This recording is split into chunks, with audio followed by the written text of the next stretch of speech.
Pak ya, ada saya.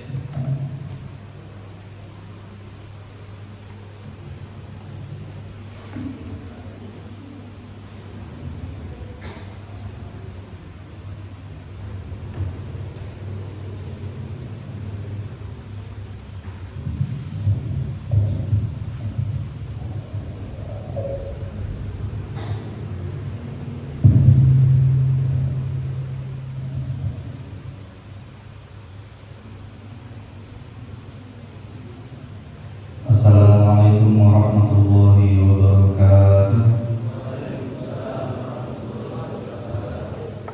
Bismillahirrahmanirrahim. Alhamdulillah Nabi Mustafa Muhammadin sallallahu alaihi wasallam. Qul ya bi qawmin al-anbiya rusulin sahabata bil ulama wal salihin wa jami masyayikhina wa awliya wa hadina wa jadina wa jadina wa dhurriyyatina wa ahlina wa tulabina wa la syai'in al-mali wa syai'in bi fakara syarab أشهد أن هذا الذي كان يجمع الفقهاء والرسولين والمفسرين والمحدثين والنحويين والعارفين شهد لهم الفاتحة. أعوذ بالله من الشيطان الرجيم. بسم الله الرحمن الرحيم. الحمد لله رب العالمين الرحمن الرحيم مالك يوم الدين. إياك نعبد وإياك نستعين اهدنا الصراط المستقيم صراط الذين أنعمت عليهم غير المغضوب عليهم ولا Rabbil ighfirli wal walidayya wal mu'minina amin. Bismillahirrahmanirrahim. Qauluhu lisab'in, karena umur 7 tahun. Ay ba'da sab'in kesih dalam sa'usih itu minas sinin akan saking pira-pira tahun. Ay inda tamamiha kesih dalam nalikane sempurnane sab'i sinin. Wa imma yazal kali senajan mustabdis sapa sobi Qablaha yang dalam saat dulunya sini. Jadi kalau ada anak kecil yang sudah usia 7 tahun full, bukan kok menginjak 7 tahun, tapi benar-benar sudah 7 tahun. Tapi 7 tahun ini adalah 7 tahun Hijriah. Jadi 7 tahun Hijriah beda dengan 7 tahun Masehi, lebih cepat Hijriah.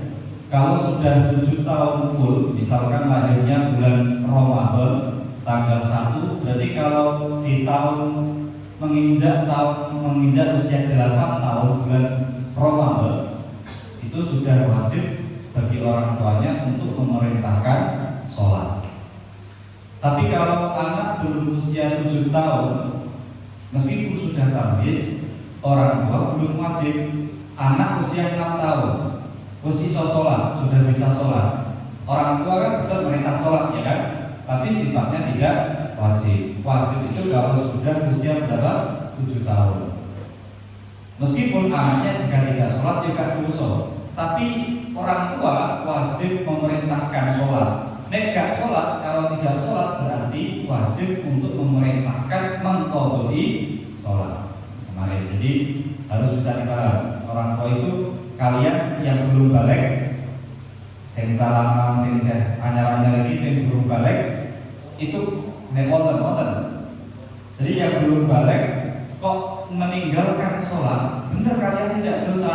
Tapi kami sebagai pengurus mewakili orang tua kalian wajib memerintahkan untuk mengqadhi sholat. Wayang bagi laksayu ma'asih rotil abdi dalam sertali sewat perintah tahdi kulopo meden-medeni. Jadi di samping memerintah tapi juga harus ada ucapan sifatnya mengancam. Tahdi itu mengancam, memberi ancaman. Makanya tidak orang tua itu jangan punya sifat terlalu memanja anak sampai andaikan anak tidak mau melakukan sholat dibiarkan, ini jangan. Harus ada perintah, kalau bisa ada sifat mengancam. Biar anak itu kan gini, kadang kalau di parenting sekarang, ilmu parenting itu artinya ilmu pendidikan anak. Itu seringkali jangan mengancam anak katanya. Loh, anak itu kalau nggak ada ancaman, nggak pernah diancam, dia akan close door. Akhirnya pokoknya dilakoni. Padahal mestinya kita sebagai sebagai manusia itu harus tahu ada tuntunan, ada batasan. Mana yang harus dilakukan, mana yang tidak boleh dilakukan. Seperti kalian yang sudah balik, ini kan udah paham. Oh ini kalau saya lakukan, ini saya akan dapat ancaman. Yang mengancam adalah Gusti Allah. Jadi harus terbiasa bahwa ini larangan. Kalau larangan ada ancaman dari Allah, kita nggak boleh melakukan. Jadi sejak kecil diajari ada namanya ancaman. Jangan kok di hospital apa tadi dibiarkan sak pinter-pinternya diri. Bergol bocah dicul itu akhirnya saudara cerdas, nggak seperti itu. Meskipun cerdas, tapi dia juga harus tahu aturan.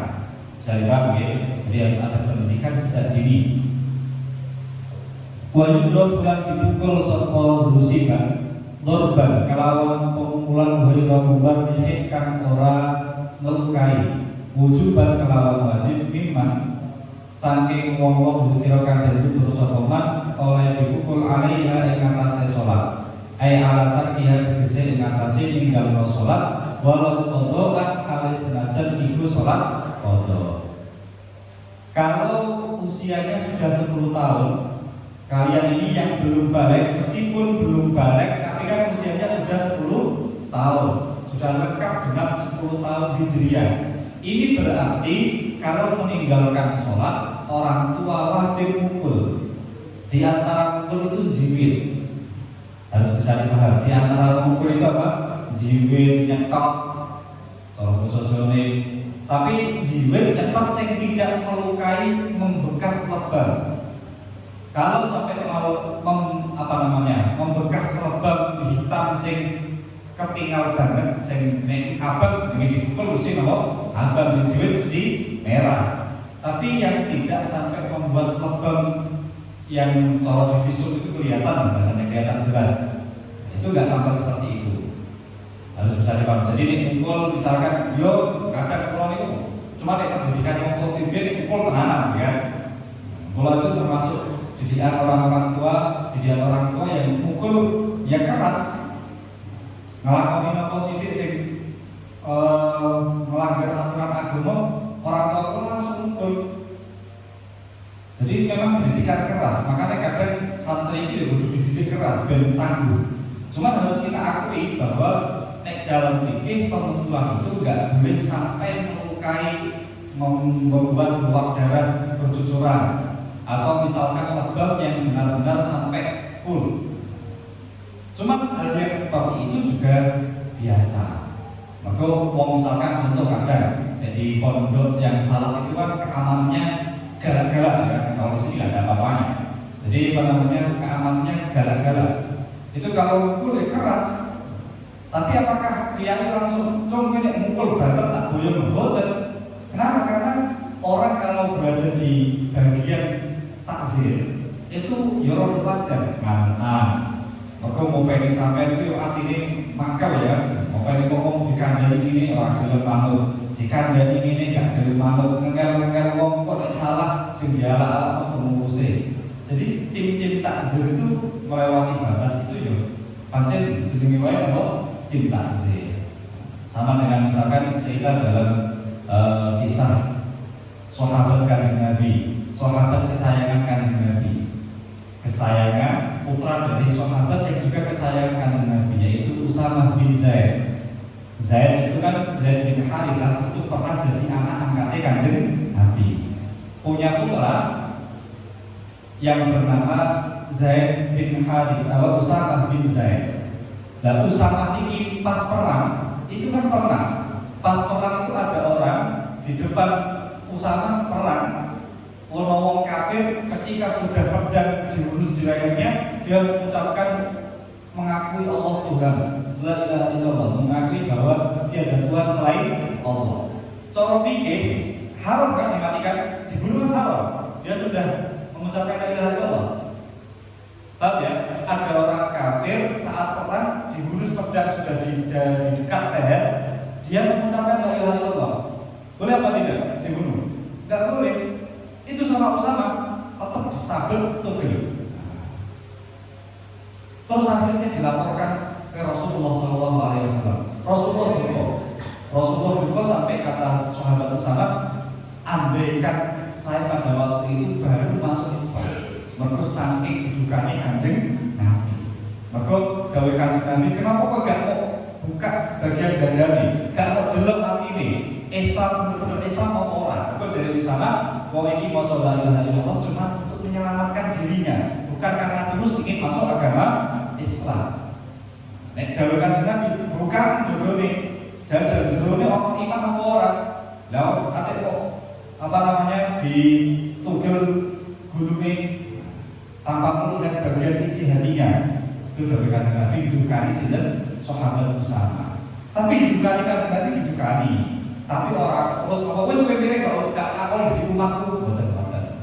Mergo pancen orang itu kalau ada di depan apa namanya di ujung tombak gerakan yang membasmi maksiat, membasmi kekufuran itu orang melewati batas mungkin melakukan perkara yang haram di masjid.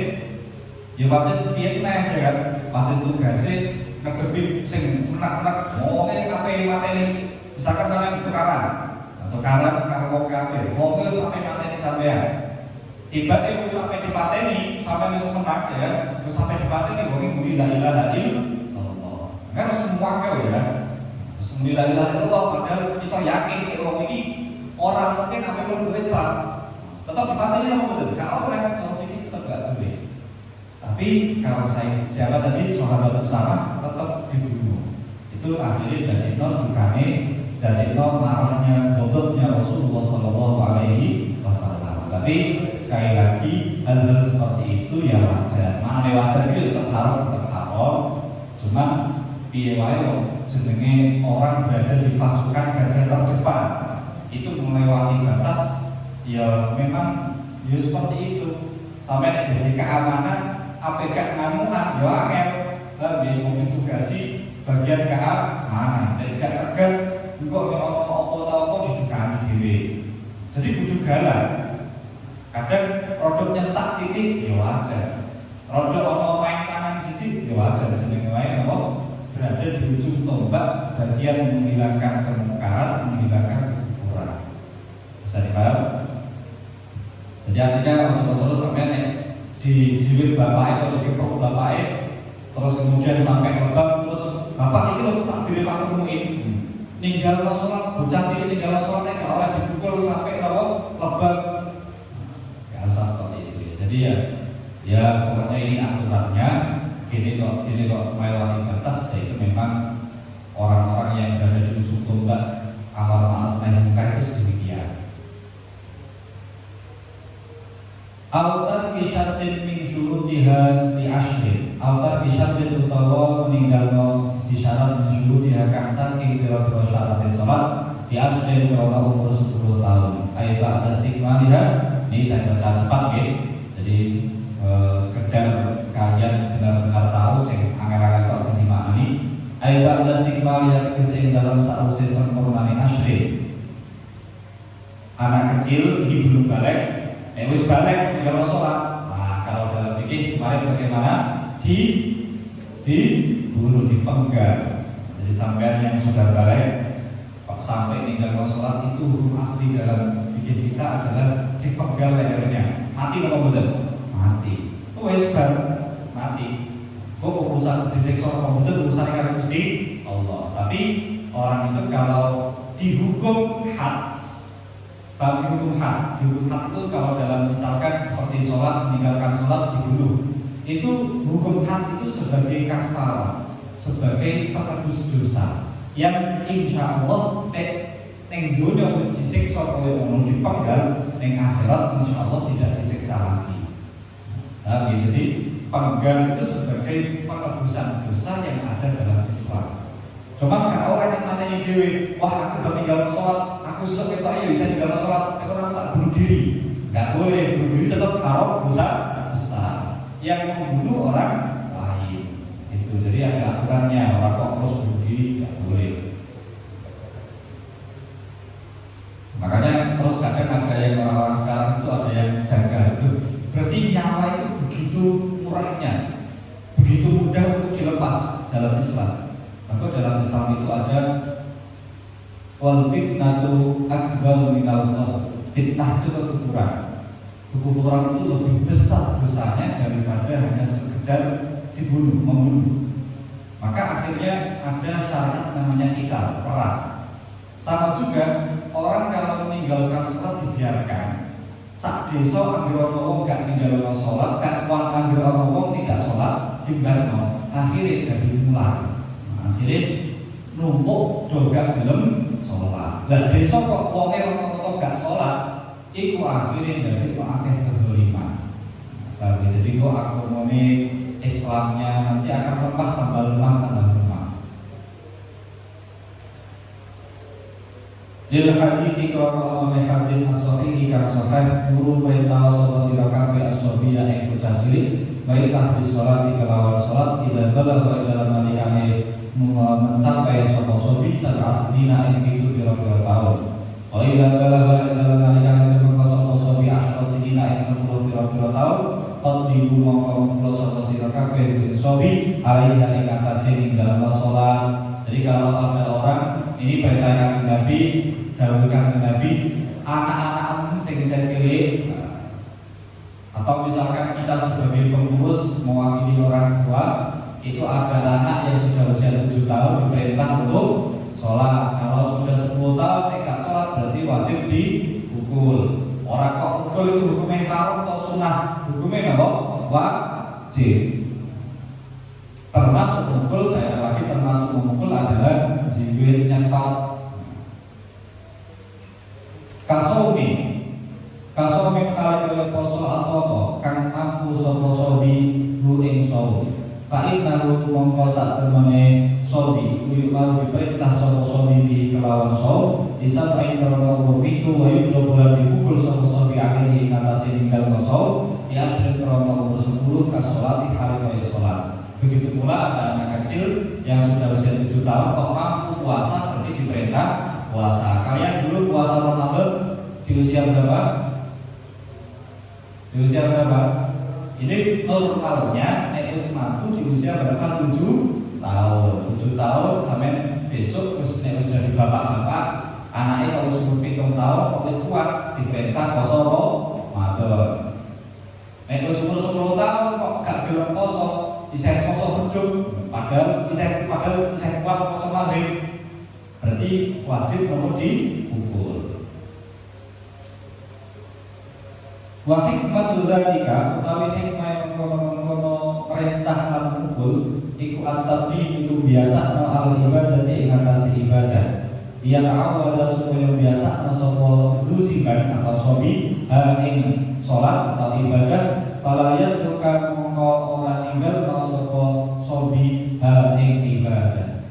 Jadi biar anak kecil itu sudah terbiasa kalau kecil terbiasa melakukan sholat, melakukan ibadah, melakukan puasa. Nah ini ada biasanya ada apa namanya pembahasan dalam kitab-kitab tawarat, kitab-kitab yang besar. Bagaimana jika ada anak kecil nek dipukul itu bandel. Misalkan ada orang sampai punya anak tapi semoga saja tidak punya anak usia sudah 11 tahun belum balik, diperintah sholat gak belum sholat, dipekno sapu janggil sapu ya, apa dikeprok lah, dipukul meskipun dipukul ini tetap konten gak belum sholat, pokoknya gak belum sholat, kecuali dipukul banter sampai bocah nangis, sampai temponanan, sampai aduh lagi belum sholat, berarti ribut tetap dipukul apa tidak? Menurut sebagian pendapat, tapi yang jelas ini, semua ulama sepakat. Nek memukul sampai melukai itu hukumnya haram. Memukul sampai lebam sing jadi memar tenanan itu hukumnya haram. Jadi orang tua meskipun anaknya gak belum sholat kecuali dipukul sampai lebam kaoleh, harus memukulnya ringan.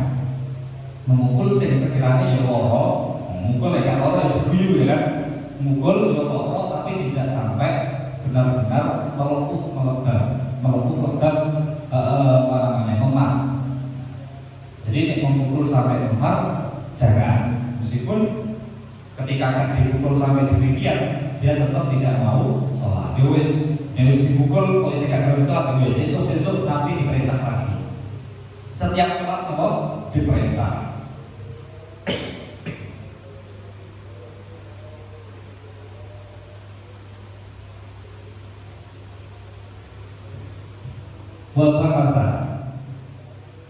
Wabahasa membuat kajian. Membuat kajian itu artinya mencetuskan sebuah permasalahan. Al-Azra'i ada baca Al-Azra'i, ada baca Al-Azra'i. Al-Azra'i sapa Imam Al-Azra'i bikin yang dalam budak solihin kang cilik. Napoko kafirin kang kafir. Ada budak kecil tapi dia kafir. Kenapa kafir? Karena orang tuanya tidak Islam. Tapi budak kecil ini napoko kang ucap sobo ini mengucap syahadatain kelawan syahadat dulu. Ada anak kecil mengucap syahadat. Berarti dia dianggap Islam apa tidak? Dianggap Islam apa tidak? Dianggap Islam apa betul? Betul. Ada anak kecil mengucap syahadat itu tidak dianggap masuk Islam. Kenapa? Karena anak kecil itu dalam kitab-kitab tasbihul ibadah, ucapannya tidak dianggap meskipun sudah tamyiz. Sehingga kalau ada budak kecil dia aslinya kafir karena orang tuanya kafir, tapi ternyata dia zahirnya masuk Islam dengan mengucapkan syahadat, ini kan belum masuk Islam, masih ada ihtimal kufur. Sehingga kalau ada anak kecil mengucap syahadat, orang pemiliknya kok Islam tetap tidak wajib merintah sholat, tidak wajib. Kalau tadi kan punya wajib ya kan, kalau ada orang tua punya anak itu wajib diperintah sholat. Tapi kalau pemilik budak, ketika budaknya mengucapkan syahadat, padahal budaknya ini anak orang yang tidak Islam, itu hukumnya tidak wajib merintah. Tapi annahu yang sak temene kini iku yuk kalau diperintah sholat ini dan kelawan sunnah diperintah di sholat kelawan sholat wasol bilang kosong. Tapi tetap sunnah diperintah sholat, diperintah puasa, tapi tidak wajib. Kenapa tidak wajib? Ya karena masih ihtimal kufur. Karena dia tadi ucapannya, syahadatnya masih belum diterima karena dia secara dunia ya belum diterima karena ucapannya masih belum dianggap. Wa yuhasulan digerei itu dikongkong dengan disuruh dengan tegas. Wa yuhasulan digerei sopotinin alaihima ing atase sholat wasau min huidul bin kelawan al-qawbul. Tapi ingat, tidak perlu dipukul meskipun usianya 10 tahun. Lihat lupa, lihat apa? Dia apa supaya biasa masobo in al-khairu yang kebagusan pada dulu dia dalam sausnya pada ini agar dia terbiasa melakukan kebaikan. Makanya anak kecil itu sering-sering diwarai perkara sing apik, sering-sering diwarai perkara apik ben supaya terbiasa nulis gede. Kayak sampean ini dulu pas awal-awal pondok melek subuh kan banyak sing bisa berat. Mulai subuh belajar sampai jam setengah 10, jam 10 sampai jam setengah 11 itu apa? Berat, kabel. Meripat itu kabel. Mereka biasanya pas wayane omah gak tahu belajar sampai jam sak monten subuh kadang pondok malah kadang gak dipondoi. Oke kan?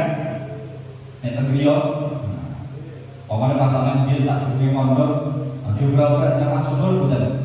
Oh, terakhir pokoknya pas kalau usah berarti saat dulu mondok nek baru liburan itu, baru liburan Desember atau liburan Juni itu agar baru liburan balik pondok ngobrol-ngobrol subuh, angel apa boleh? Angel, mungkin biasanya seminggu 2 minggu gak tahu diobrak jamaah subuh, balik-balik pondok diobrak jamaah subuh. Makanya keapian kudu dibiasakan. Nek sampeyan biasa lek api berubah api berat. Makanya kudu dibiasakan mulai saat ini. Nek wis segep-segep itu wis biasa. Nek ngomong gak dibugahan tetap ngomong jamaah subuh. Nah, iki sing wali-wali ya.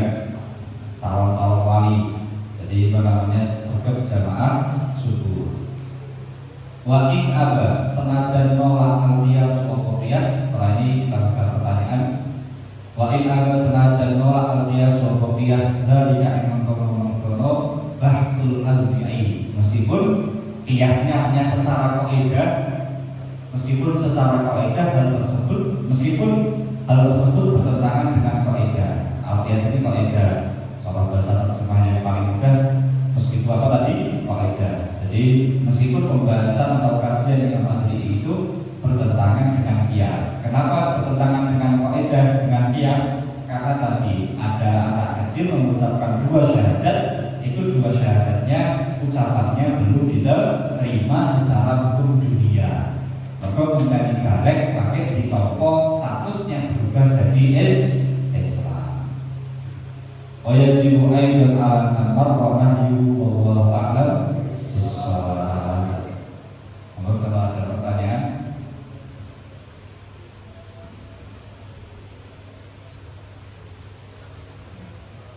ini ada pertanyaan pesanan kreatif. Kalau pesanan itu bukan pertanyaan apa namanya dari online, dari sosial media. Bagaimana hukum menerima uang panas, uang coblosan? Tapi di sini ini cilik-cilik ini karena ranto. Saya mesti dikit-dikit hukumnya nopo duit coblosan. Kalau mau jawab jujur ini, saya terangkan dalam fikih itu orang kalau sudah layak menjadi pemimpin, yang lain kok nggak begitu layak, maka dia wajib meminta jabatan tersebut. Kalian misalkan orangnya jujur, adil, orangnya tanggung jawab, bisa mengemban amanah jadi DPR, dan tidak khawatir dirinya akan terpleset dalam korupsi atau penggelapan uang dan seterusnya. Maka kalian itu ternyata orang sekarang kan yang calon-calon DPR kan gak pakai layak ya. Maka kalian wajib maju jadi DPR, itu hukumnya wajib. Meskipun dengan suap, meskipun dengan memberi sokongan kepada pemilih untuk jadi ilmu fikih, kalau saya katakan ilmu fikih. Tapi hukum fikihnya bagi penerima itu haram nopo. Bagi yang benar-benar layak untuk jadi, dia berhak untuk jadi, dan yang lain mungkin kurang berhak, maka orang ini wajib memberi suap. Tapi bagi kita yang menerima uang coblosan itu hukumnya haram menerima, itu hukum fikih kita. Tapi sementara itu kalau orangnya tadi orangnya layak untuk jadi DPR atau seterusnya, memenuhi syarat.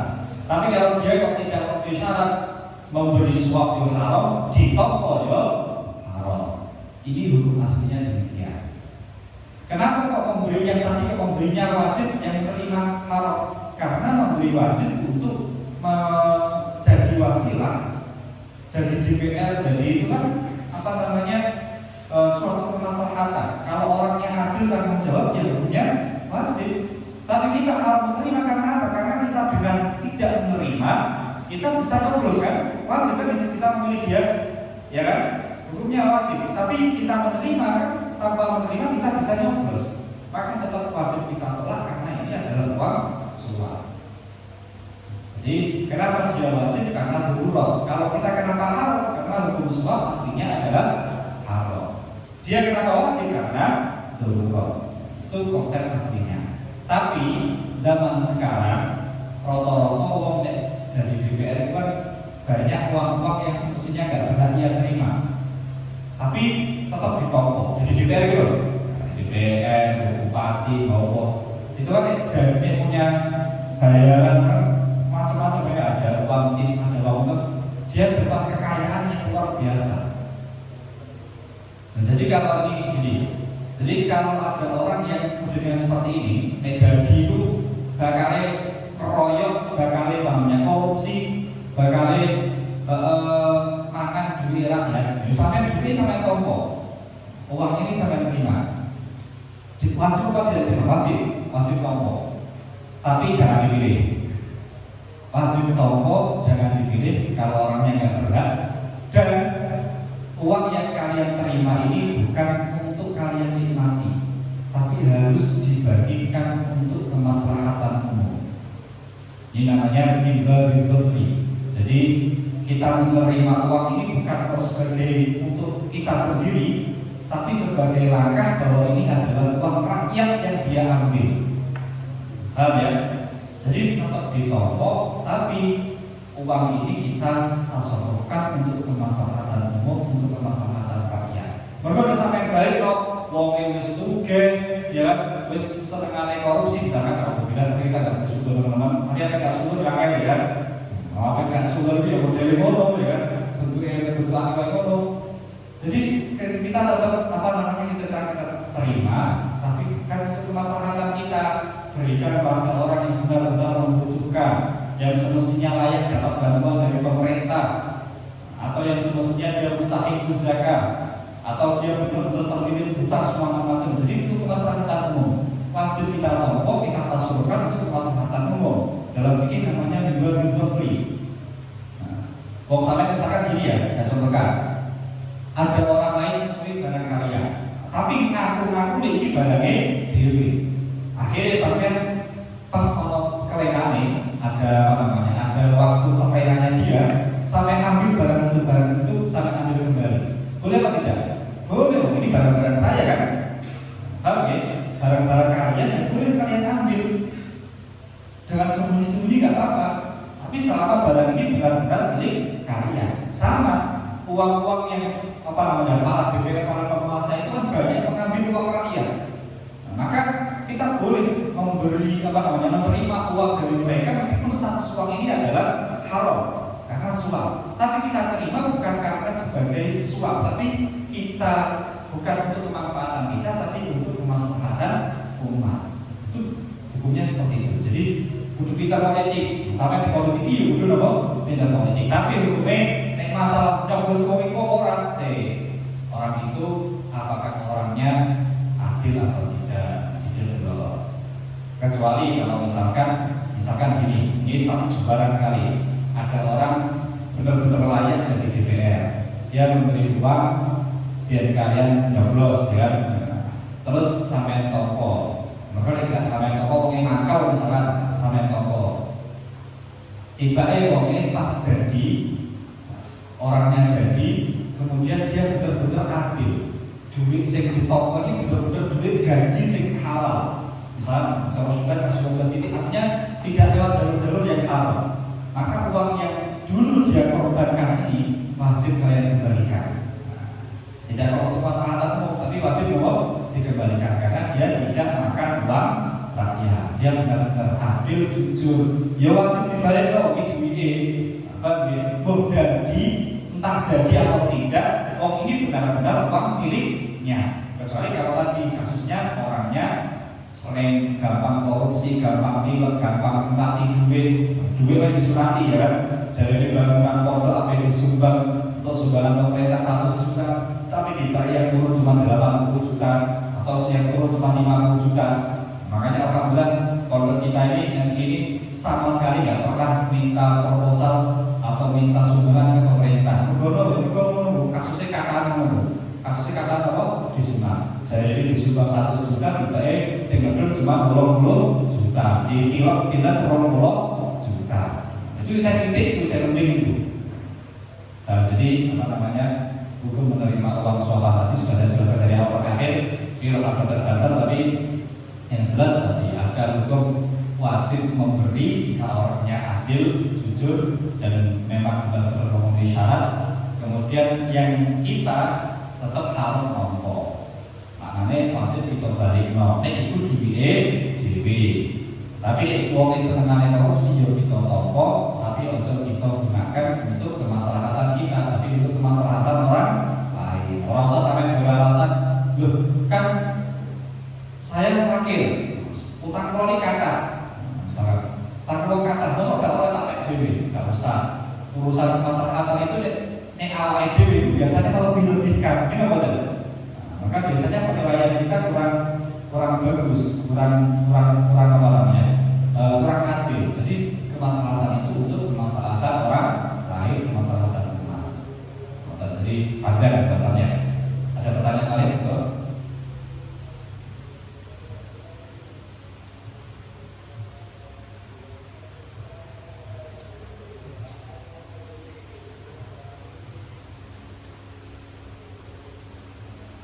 Bisa ada pertanyaan? Ya, seperti apa?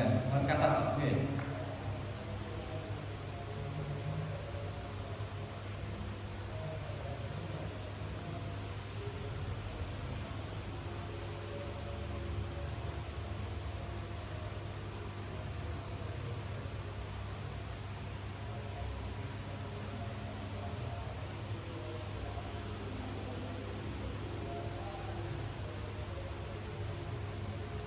Ini ada pertanyaan lagi, sambil menunggu pertanyaan kalian. Ada anak kencing, lalu kakinya kena air kencing. Ada lantai kena injak kaki anak itu, kan ada bekas basahnya. Setelah itu ada jarak waktu, ada orang jalan-jalan di sana. Apakah saya yakini lantai kering atau tidak, meskipun tidak melihat langsung pakai mata? Ini intinya gini ya. Kalau masalah najis itu sesuatu yang kita ragu ini kena najis atau tidak, maka hukumnya tidak kena najis. Sehingga kalau misalkan jelas-jelas yang bagian situ najis, terus kan sedilu ngomong kalau ini kalau kita sholat ini kuatah, padahal sikitnya berteles. Jadi sih najis sih ini. Dari itu orangnya dia sampai datang ke sini, loh, kotoran yang di sini keinjek. Terus ini kemana ini? Apakah ke sana atau kemana? Maka jawabannya yang najis ya cuma yang itu, yang lain tetap suci. Karena yang yakin najis ya tempat najis aslinya, yang lain kita masih ragu. Jelas sih? Itu karena kalau itu jelas al yakin la yuzalu bisyak. Sesuatu yang sudah kita yakini itu nggak bisa hilang dengan hanya sebatas kita ragu. Jadi hal yang ragu itu nggak bisa menghilangkan status sebelumnya. Terus lagi kalau masalah lantai basah kena najis itu nek sampean yang was-was itu pendapat yang mudah-mudah nggak apa-apa. Contoh pendapat di mazhab kita mengatakan sebagian ulama di mazhab kita yang mengatakan bahwa air yang kurang dari 2 bola itu meskipun terkena najis tetap suci selama tidak berubah. Sehingga kalau basah atau najis itu yang najis ya najis itu saja, yang basah-basah yang lain tetap tidak najis. Itu pendapat yang mudah-mudah. Bahkan ada banyak lagi, misalkan contoh pendapat di mazhabnya Imam Malik, orang najis itu tidak suci dari najis, itu tidak termasuk syarat sholat, tidak termasuk syarat sahnya sholat. Jadi menghilangkan najis izalatul najasah itu punya tidak wajib, tapi sunnah. Sampai sholat orang najis sah, sholatnya sah, tetap sah. Itu mazhabnya Imam Malik. Tapi ini nggak usah dipakai. Kalian mazhab Syafi'i, kecuali kalian was-was ini aku kok najis kok gitu ya. Tapi jarang kan orang was-was kan. Tapi kalau was-was silakan pakai pendapat yang mengatakan yaitu tadi air yang kurang dari 2 kolak tetap suci meskipun terkena najis selama tidak berubah. Dan gini kok berubah, berarti yang berubah itu najis, yang tidak tetap suci. Sampai saat ini saya masih bingung pilih presiden yang mana. Menurut jenengan mana yang layak dipilih? Ini nanti di nggak saya jawab sekarang. Yang jelas saya ikut Kiai Pulau. Saya ikut Kiai Pulau meskipun saya agak ragu bahwa menang atau tidak yang dipilih Kiai Pulau. Tapi kita berjuang itu tidak perlu terlalu memandang hasil. Dulu pernah saya terangkan ya, Nabi Nuh itu dakwah selama ratusan tahun, bahkan usia beliau sampai 1000 tahun lebih, dakwah sampai usia 950, yang iman cuma itu aja. yang iman tidak sampai 50 lebih. Kalau cacat ini kan kata pondok itu kan cuma sekat, paham ya? Itu ternyata dakwahnya Nabi Nuh sedemikian, tapi Nabi Nuh sukses kalau betul. Sukses Nabi yang sukses meskipun mati Siti. Kenapa sukses? Mergo dihitung, kita itu dihitung bukan dari hasil kita tapi dari hasil jerih dari jerih payah kita, bukan hasilnya. Makanya ya pokoknya kalau pilih presiden kalau menurut kiai kalau kiai kalau yang mana, kiai kalau yang salah sudah jelas salah, sudah banyak kampanye itu. Kalian ya masuk gak melu gourmet ya kan, kalau saya sebut namanya jelas.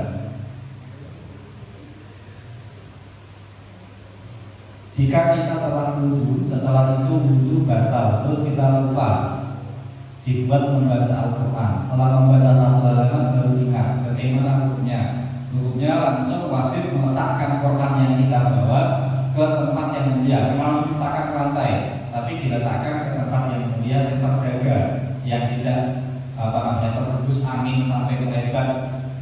Pokoknya tempat yang terjaga. Kemudian terus diakhiri. Sedangkan Quran yang kita baca bagaimana? Tetap dapat pahala karena mendapatkan pahala membaca Quran. Membaca Quran itu tidak harus dalam keadaan suci. Kecuali di sholat. Di sholat kita padahal tidak punya wudhu, kalau sholat berarti sholat kita tidak sah.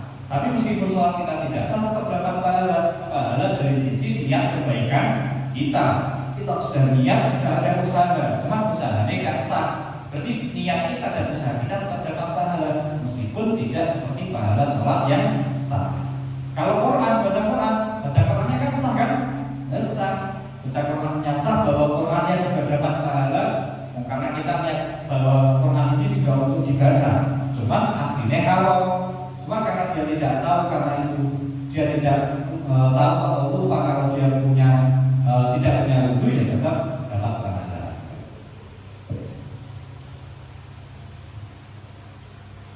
Ini ada pertanyaan uang investasi, nggak perlu saya jawab, sudah terlalu panjang. Bagaimana hukum jual beli akun game online? Kalau game online-nya menyebabkan perjudian, ya nggak boleh. Contoh seni itu biasanya saya keluar slot itu ya, apa? Gimana? Chip slot online. Pokoknya yang bersifat-sifat judi itu hukumnya mau jelas fatwa MUI haram. Kata guru kita, kiai kita juga haram. Sampai beloknya. Pokoknya slot chip, main-main judi yang ada uangnya dengan membeli koin dan seterusnya, itu hukumnya apa? Haram. Terus akunnya dijual bagaimana?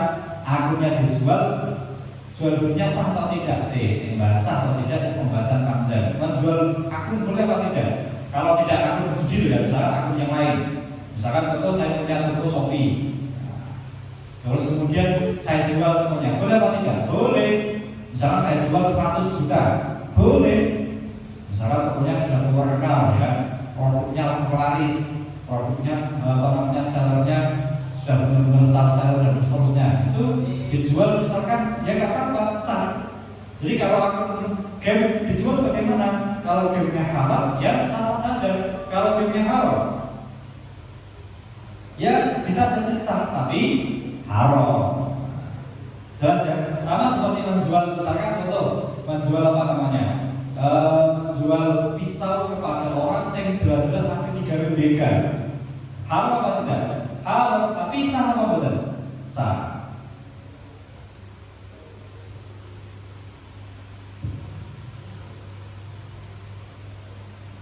Ketika ada orang yang ditinggal suaminya meninggal, apakah boleh orang tersebut menerima zakat fitrah?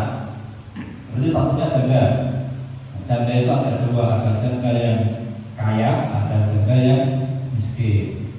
Kalau dia masih kaya ya nggak boleh dapat zakat fitrah, nggak bisa. Tapi kalau dia miskin, dia tidak mampu, uangnya nggak cukup untuk kebutuhan dalam umur waktu yang boleh, atau dalam setahun yang wis tuwa, Ya wong Islam berarti kira-kira nggak ada yang bisa memberikan apakah dia, ya berarti dia berhak untuk menerima zakat fitrah. Jadi bukan status janda itu tidak menyebabkan langsung boleh menerima zakat. Apakah sudah dianggap mukallaf jika seseorang belum pernah mendengar seruan agama karena terlalu jauh dari jangkauan ulama? Ini sudah pernah kita bahas 1 tahun yang lalu biasanya. Pembahasan mukallaf itu kalau orangnya tahu akan dakwah Islam. Kalau tidak tahu dakwah Islam, berarti statusnya sama seperti orang yang hidup di zaman fatrah, di zaman qabla bi'tsatin nubuwah, qabla bi'tsatin nabi, sebelum diutusnya Kanjeng Nabi. Misalkan tahun 200 Masehi. Nah, ini kan belum ada Rasulullah kan? Orangnya mukallaf apa tidak orang yang hidup pada tahun itu? Ya tidak, karena tidak ada nabi yang diutus untuk mereka. Sehingga misalkan ada orang pelosok di Irian Jaya sana di Papua, ada orang pelosok nggak pernah dengar dakwah tentang Islam, maka ternyata dia nyembah berhala dan seterusnya. Ya nggak mukallaf sholat, nggak mukallaf iman dan seterusnya. Jadi status orang tersebut sama seperti orang yang ada di zaman fatrah. Cuma kalau zaman sekarang sudah jarang ya orang nggak dengar dakwah Islam itu jarang banget. Saya akhiri baca doa lagi. Bismillahirrahmanirrahim. Subhanakallahumma wa bihamdika asyhadu an la ilaha illa anta astaghfiruka wa atubu ilaik. Assalamualaikum warahmatullahi wabarakatuh. Prestasinya sudah kumpul semua. Sudah ada yang selesai bulan Januari. Untuk peringatan yang sudah khatam, takribnya yang sudah khatam, mohon untuk lanjut ke Fathul Qorib. 1 hari 3 baris nggak apa-apa, yang penting istiqomah. Fathul Qorib modal saya belum punya karya tentang Fathul Qorib, kalian beli yang buku yang kecil-kecil itu banyak, atau yang mau yang besar silahkan, atau pengen langsung Fathul Qorib nggak apa-apa, malah bagus. Misalkan sampai kan di sini ada yang di MA-nya itu apa namanya, jurusan kurs ambil program bulan baca kitab. Sekarang sudah Fathul Qorib, kalian di pondok pengen yang lebih menantang Fathul Qorib, nggak apa-apa, bagus. Kan malamnya kan Fathul Qorib, ya kan? Misalkan pengen langsung nggak apa-apa, 3 baris dimulai dari apa dari tengah pun nggak apa-apa, sesuai ngaji malam nggak apa-apa. Yang penting setiap hari baca kosongan.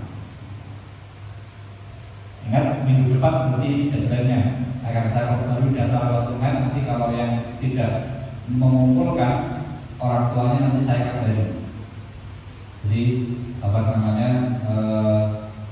saya juga nanti saya data tidak ada di kertas tapi lewat HP. Nanti yang tidak mengumpulkan orang tuanya saya kabari ikut program anak itu kalau Pak lareng jenengan dolore pondok ora gelem sorogan karek waktune karek untuk dhewe ya. Paling sorogan 3 baris itu berapa menit? Kalau 3 baris itu berapa menit? Mau coba belajar itu berapa menit? 20 menit lebih kan? Iya kan? 20 menit tak mau sok sedina jagungan yang ngarep tuku jajan ngenteni pentol ya kan? Tuku pentol lan ngenteni terus 5 menit 10 menit. Mosok